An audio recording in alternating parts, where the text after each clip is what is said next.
Hey everyone, welcome back to another video. We've got another action-packed video for you today. Some good, some bad, some interesting, some satire. But first of all, I wanted to thank you all so much. We've hit, my original goal for this year as starting this channel was around 5,000 subs. We've actually now gone past that and I cannot thank you enough. So my next milestone is going to be 10,000 subs. And if we hit that, there will be a nice giveaway that I'm planning for it. We'll decide the actual reward as we get closer to the time, depending on what's coming out, what's going to be available. So we'll keep that on the back burner for the time being, but 10,000 is the next milestone that I'm hoping to hit. Thank you so much, and now on with the video. So first thing first, for those of you that don't know what Mega is, they are basically a Lego style company, and we're going to have this playing in the background because it's pretty damn cool, in my opinion. And as you can see here, what it is pretty much a whole Lego structured Xbox 360 controller. It's got all the lights, bells and whistles, comes with the Halo case, even has a disc inside, which is damn amazing. But this is pretty awesome. I actually really want one to build because, I mean, the attention to detail looks insane. I actually really love what they did here. And yeah, I think it's like $150 when it comes out. It's available on pre-order. But man, that is really, really good. I hope they do more consoles like this because that is damn awesome. Let me know in the comment section below what you think. Right, next up by Hulk Hogan, we have the Starfield HD Rework. Now, we all knew this was going to happen, but the rework actually looks absolutely amazing. He's actually, the team behind this, if it's one person, I don't know, but just look at the clarity of those details. The floor, the textures, everything has been upscaled. Even the reflections look that bit better. We knew this was going to happen. We've seen the projects with Skyrim, and we have seen multiple stuff like this being happening, for multiple Bethesda games. It was only a matter of time, but did I expect it to be this quick?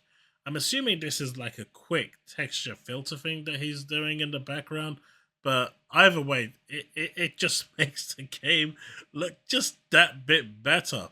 Of course, this is going to be for PC. Whether this will actually work on PC Game Pass is unknown. It will definitely work on PC Steam. So for those of you that absolutely want to, get involved in this and take advantage, I mean, it just looks breathtaking, right? They've just taken what was there and just made it better. The overall game, I mean, I personally cannot wait for this to come out. It is coming soon, but yeah, this to me is definitely something that I am 100% looking forward to.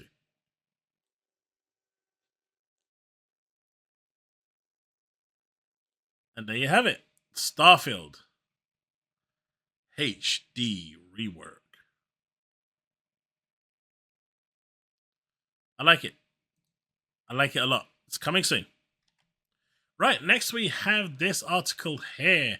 PS Plus price in Turkey goes up nearly 500% with double-digit increases in other regions. This is actually insane for PS Plus, but it's like, it's nasty. Like if we look over here, we scroll down, Turkey has had like a just under 500% increase across the board.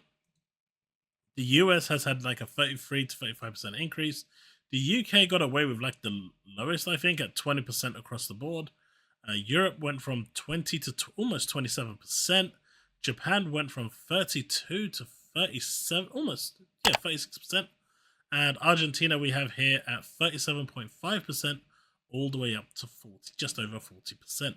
But that 500% in Turkey. Now, people are going to say that Xboxes went up quite a bit over there as well. It did go up. It went up by 160 odd percent, but that is not 500%. Of course, this isn't 500%. I know you're going to call me out on that, but 495%. That's insane, right? That is absolutely insane. Ridiculous. I don't know how Sony can justify this. Of course, when we convert that to actual British pounds, it's like £88, so it's still cheap. and it would still be cheaper if you actually wanted to, have a Turkish account. But it's the standard of living over there isn't that great, and this is a lot of money for them to be spending. Like, a lot of people guaranteed are going to be canceling their PlayStation Plus in Turkey. That for many is not sustainable. Do you know what is awesome? The fact that I set you a challenge of 260 likes. And you all smashed it with over 600 likes. You are amazing. So today, considering we've smashed our 5,000 sub goal, I'm going to set the challenge to a humble 265 likes. And let's see if we can get 50 new subs along the way. Right, on with the video. Right, this one was a weird one, right? And you can see I've actually commented, but I wanted to talk about this because Paul Tassi, as we know, he's a PlayStation fan. He leans more towards it. And it makes it perfectly clear here as well. He says, it's weird there hasn't been a game I've wanted to defend like Starfield in a long time.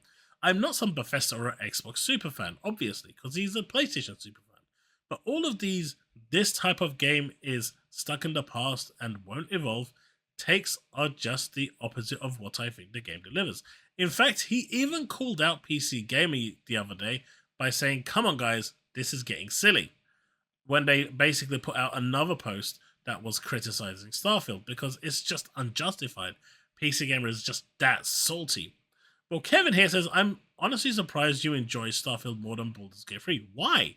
They are totally different games. The dude doesn't like turn-based games, so despite the fact that it might have a great story and good characters, if he's not into turn-based, he's not going to enjoy it.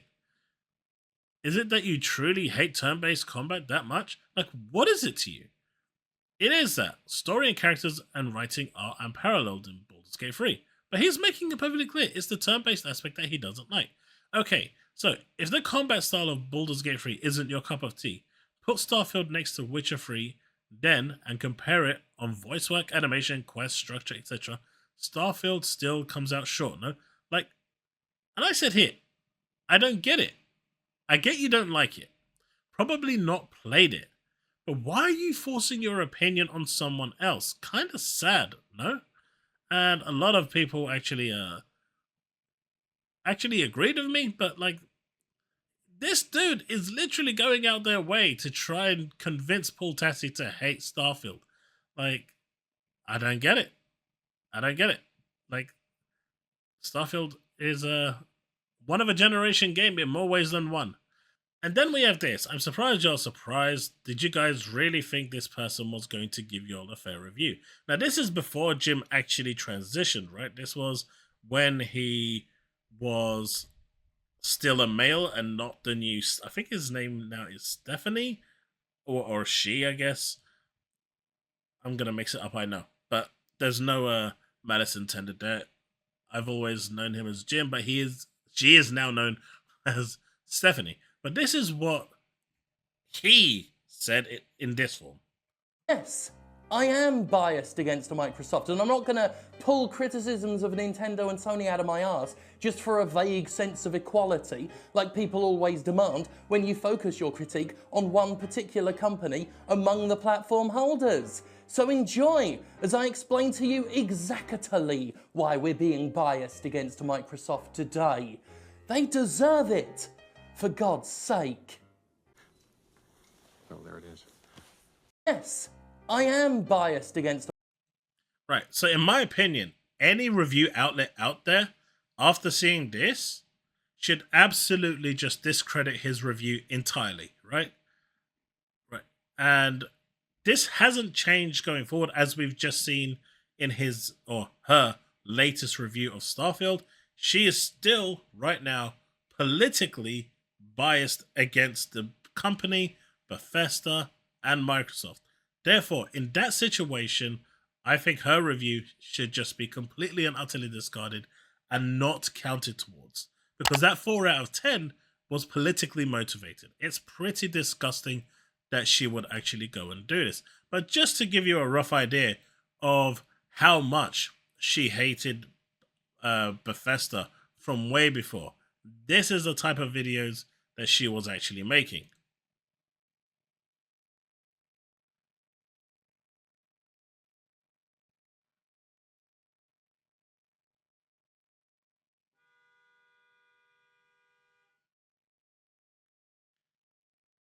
I'm sorry about the horn.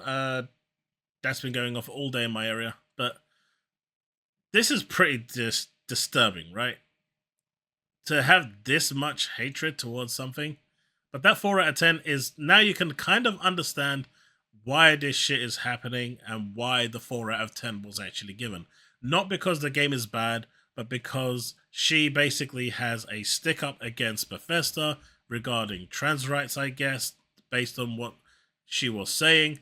And this is completely politically motivated. It's sad that we have to see this. And as you can see here, we've come back to our S-Class Gamer because I've missed actually talking about our S-Class Gamer. Our S-Class Gamer is here justifying that 4 out of 10. Fully well known, I don't think he has any idea why that 4 out of 10 was given. He probably didn't even read the review, but he's here trying to champion that 4 out of 10. Now, I think I speak for a lot of people when I say console warring is one thing. Giving a game a bad score is one thing. But giving a game a bad score over political things that shouldn't influence your review in a video game, that's pathetic. And the fact that this person here is actually championing this shit, I think that says a lot about King Trash more than anything else. Like, he will go down any rabbit hole it needs to as long as it gives him a placebo W. Good job, Gas Giant Guy. Good job.